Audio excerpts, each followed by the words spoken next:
Aujourd'hui indispensables à la planification et à la conduite des opérations militaires, les capacités spatiales sont pour la France une priorité nationale. Alors que les menaces se diversifient et s'intensifient, elles assurent aux armées une bonne connaissance de l'environnement stratégique et tactique et contribuent au succès des opérations. La stratégie spatiale de défense et les lois de programmation militaire visent à doter la France des moyens nécessaires pour défendre notre liberté d'accès et d'action dans, vers et depuis l'espace et garantir notre souveraineté. Soutenues par le ministère des Armées, les technologies de pointe nécessaires ont été développées pour permettre à la France de disposer de moyens spatiaux parmi les plus performants au monde. Le lancement du satellite CSO-1 en décembre 2018 a marqué le début du cycle de renouvellement des capacités financées par les LPM précédentes et inauguré la nouvelle génération de satellites d'observation militaire. Le lancement de CSO-3 clôture ce cycle. Sa mise en orbite permettra d'accroître les capacités d'imagerie militaire.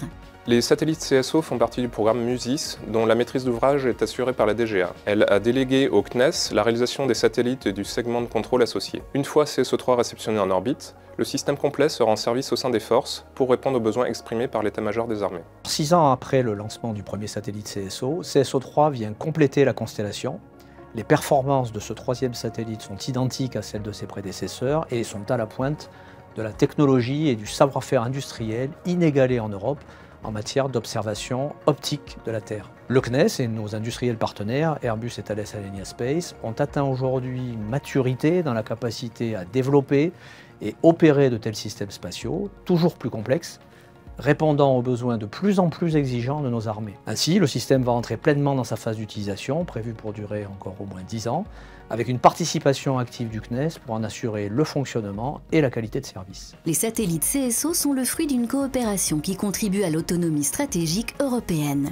Les satellites CSO sont ce qu'il se fait de mieux en observation optique spatiale en Europe. Leurs caractéristiques inégalées permettent d'échanger de l'imagerie radar avec l'Allemagne et l'Italie et d'offrir ainsi aux opérationnels français le meilleur de ce qui se fait en Europe. D'autres pays participent à la coopération, permettant de construire l'Europe de la défense en offrant à tous ces pays le meilleur de ce qui se fait en optique visible et infrarouge spatiale. L'objectif des satellites est d'offrir aux forces les images nécessaires pour suivre et conduire les guerres d'aujourd'hui et anticiper les guerres de demain. Dans un monde marqué par l'incertitude, la résurgence de nouvelles menaces est caractérisée par le triptyque compétition, contestation, conflit, les armées ont besoin plus que jamais d'un outil d'appréciation autonome de situation. La capacité militaire d'observation de la Terre contribue avec d'autres moyens à répondre à cet impératif. Elle est actuellement constituée de 2 satellites identiques CSO-1 et CSO-2, employés dans des missions complémentaires de reconnaissance et d'identification. Plus précisément, elle permet de détecter, de reconnaître, d'identifier et localiser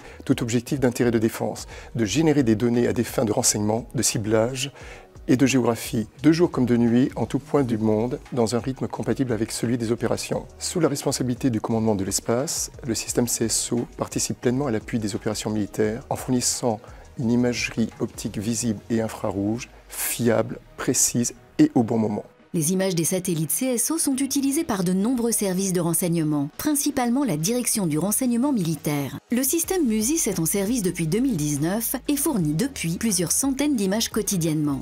Nous évoluons dans un monde toujours plus conflictuel où les capacités d'observation de la France sont pleinement sollicitées. Grâce à CSO-3, la direction du renseignement militaire pourra acquérir davantage d'images, de jour comme de nuit. Cela améliorera également le délai entre 2 prises de vue sur un même site d'intérêt. Le traitement de ce flux additionnel d'images électro-optiques et infrarouges est facilité par les outils d'intelligence artificielle. Cela va améliorer la quantité et la qualité du renseignement produit, ainsi que son partage. Ce troisième satellite de reconnaissance consolide notre crédibilité auprès de nos partenaires les plus avancés dans ce domaine. C'est notre autonomie d'appréciation de situation au profit des autorités politiques, des décideurs militaires, ainsi que de nos forces déployées qui sera renforcée, de même que notre résilience. La DGA prépare déjà la génération suivante avec le programme IRIS qui prendra la relève à partir des années 2030. Avec ses satellites aux performances et à l'activité accrue, il permettra de poursuivre les missions de CSO conformément à la stratégie spatiale de défense. Tout comme Helios et CSO, le programme IRIS s'inscrit dans une logique de coopération en partageant nos capacités d'imagerie avec nos partenaires européens. Il promeut également une logique d'export de nos satellites au profit de nos alliés. Aux côtés des satellites de télécommunication Syracuse et les satellites de renseignement électromagnétique CERES, les satellites CSO accroissent considérablement la supériorité opérationnelle de nos forces sur les théâtres d'opération. Ils permettent à la France de disposer d'une plus grande autonomie en matière d'appréciation de situation et de décision.